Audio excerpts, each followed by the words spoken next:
আমরা সবাই বসে আছি, আপনারা চিন্তা ভাবনা করে দেখেন তো, আপনার বাড়িতে আপনার ছেলে রোজা করে না, আপনার বাড়িতে হয়তো আপনার কোন মেয়ে রোজা করে না, আপনি নিজেই শুধু রোজা করছেন, একবার ওরাকে বলছেন না বেটা আব্দুল্লাহ রে রোজা কর বেটা, এত কষ্ট দিনে রোজা কর বেটা, মারা যাবে কি নিয়ে যাবি, কবরে কি যাবে রে বাবা, কি যাবে কত, এই পবিত্র মাসে যদি রোজা না করবি কি নিয়ে আমল যাবি, কেউ কাউরে নেকি নিয়ে জান্নাতে যাবে না। বলেন তো কয়টা লোক নিজের ছেলেকে বলছেন? আপনার বিজি 100%-এর মধ্যে 40%, 30% লোকের ছেলে রোজা করে না। আপনি ভাবছেন একজন দায়িত্বশীল মানুষ যে আমি নিজেই রোজা করে জান্নাতে চলে যাব, এটা কোনদিন হতে পারে না। কেন? আপনাকে দায়িত্বশীল বানা হয়েছে, আপনাকে একজন গার্জেন হিসাবে আল্লাহ তাবারক ওয়া তাআলা পৃথিবীতে পাঠিয়েছেন। একের পর এক আপনি যখন মারা যাবেন আপনার ছেলে গার্জেন হবে।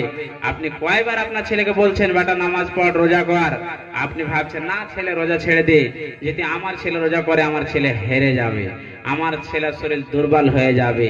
আল্লাহ কি বলছেন বান্দা জানো, মানুষ যখন মারা যাবে কেউ কাউরে নেকি নিয়ে জান্নাতে যাবে না, যাবে না। আল্লাহ বলছেন, আমার কথা নয়। আল্লাহ বলছেন বিসমিল্লাহির রহমানির রহিম, আল্লাহ তাজিরু ওয়াজিরাতুন বিজরা করা। পৃথিবীর মানুষ রে তোমরা শুনে নাও, মানুষ যখন মারা যাবে রে কেউ কাউরের নেকি নিয়ে জান্নাতে যাবে না, যাবে না, যাবে না। আপনি আপনার নেকি নিয়ে জান্নাতে যাবে, আপনার ছেলে আপনার ছেলের নেকি নিয়ে জান্নাতে যাবে।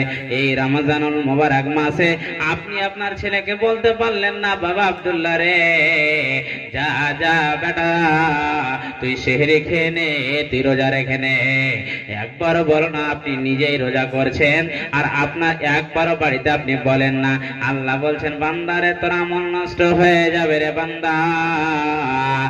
আর দ্বিতীয়টা, তোমার ছেলে তোমার বউ মাকে বলছে এই শোন শোন শোন, তুই যা যা যা, রমজানুল মুবারক দিন হলে কি হবে, আমি রোজা রাখতে পারবো না, আমার জন্য খানা কে বানিয়ে নিয়ে আয়, আমার জন্য খানা নিয়ে আয়। আমি বলছি মারে বেটি রে শুনে নে, খবরদার তাকে খানা বানিয়ে দিবি না, তোর পিঠে যদি লাঠি বর্ষণ করে তবে তাকে খানা বানিয়ে দিবি না।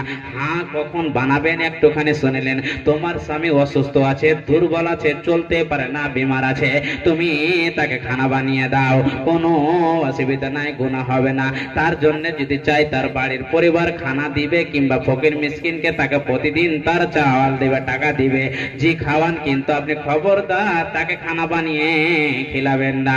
আমি যদি সেই ভাইকে ডেকে বলছি ভাই তুমি কেন রোজা রাখছো না, বলো তোমার কি হয়েছে বলো, বলছে মাওলানা সবই কিছু করতে পারবো কিন্তু রোজা রাখতে পারবো না। আমি বলছি ভাই শুনে নাও, তোমার জন্য জাহান্নাম আছে, তোমার জন্য জান্নাত আছে, তুমি যদি রোজা না করো তোমাকে আল্লাহর জাহান্নামে যেতে হবে। তখন বলছে মাওলানা আমি সবই কিছু করব মাওলানা, কিন্তু রোজা রাখতে পারবো না, আমি পারি না, আমার কোনোদিন আদত ছিল না, আমি কোনোদিন রোজা করিনি, আমার বাবা আমাকে ছোট থেকে বলেনি। দেখেন বন্ধুরে, পৃথিবী থেকে আপনার বাবা তার দোষী হয়ে গেল, তবে বলেন তো আপনি যদি জেনে বুঝে রোজা না করেন, আল্লাহ বলছে বান্দা রে তোর ঠিকই হতভাগা বান্দা আমার পৃথিবীতে নাই।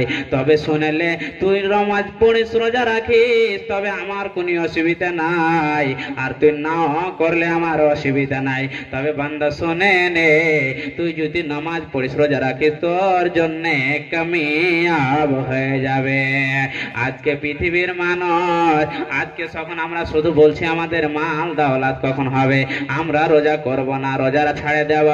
আর দ্বিতীয়ত আপনি কি করছেন, আপনি ঘরে ঘুমিয়ে ঘুমিয়ে শুয়ে থাকছেন, আর যখন মনে হচ্ছে আপনি ঘরের ভিতরে খানা খাচ্ছেন কেউ দেখতে পাচ্ছে না। আমার বাবা আমাদের গ্রাম আলিম ওলামা কেউ দেখতে পাচ্ছে না। আল্লাহ বলছে বান্দারে ঠিক আছে, তুই তোর গ্রামের আলিম দেখে ভয় করছিস, তোর গ্রামের মৌলবি দেখে ভয় করছিস, কিন্তু তুই জানিস না ইন্নাল্লাহা বাশীরুম বিমা তা'মালুন, যিনি দেখনেওয়ালা তিনি হলেন আল্লাহ। গোপনে আছে, শুয়ে আছে, কিছু করছো, আল্লাহ বলছে বান্দারে আমার কাছ থেকে তুই ছুপিয়ে কোথায় যেতে পারবি না, পারবি না, পারবি না। একবার পড়েন সুবহানাল্লাহ। ছোট্ট উদাহরণ দিব, একটুখানি শুনেন। আপনাদের কাছে কালেকশন চাইছি না কিংবা নিব না, একটু উদাহরণ দিব।